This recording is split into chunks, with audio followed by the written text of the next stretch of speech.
Bulan Desember, bulan 12. Kalau tahun, tahun? Bulan 22. Oke, tepuk tangan.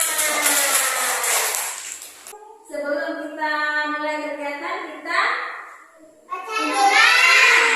Hebat, baca doa. Adik siapa yang mau memimpin doa? Yuk, Raisa, Lumaisa, ya. Oke, silakan. Kita sama-sama ya. Ya, yuk, tangan ke atas, memakai lidah, tangan ke samping, burung yang terbang, tangan ke depan, ikan berenang, dulunya habis, siap baca doa. Tangan diangkat, kepala tundukkan, kita berdoa sebelum belajar. Bismillahirrahmanirrahim. Rabbi zidni warzuqni fahma. Artinya, ya Allah, tambahkanlah kepadaku ilmu yang baik, berilah aku pengertian yang baik. Amin. Terima kasih Kak Lumaisa. Subtemanya adalah petani. Pekerjaan petani. Kebun. Di mana lagi sayang? Di mana lagi? Di sawah. Ya, hebat. Ya, mau nggak mengenal petani? Mau. Oke, kita sama-sama mengenal petani. Oke. Oke. Pekerjaan yang berhubungan dengan menanam padi dan sayuran yang biasa digunakan sehari-hari. Pekerjaan itu disebut sebagai petani. Mereka menanam padi dan berbagai macam sayuran lainnya di sawah. Tanam Pak Tani. Padi. Apa lagi? Apa lagi? Sawit. Sayur, sawit. Baik. Hari ini kegiatan kita ada 4 ya. Yang pertama kita mau membuat kecambah kacang hijau. Pertama semuanya kita mengelompokkan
empat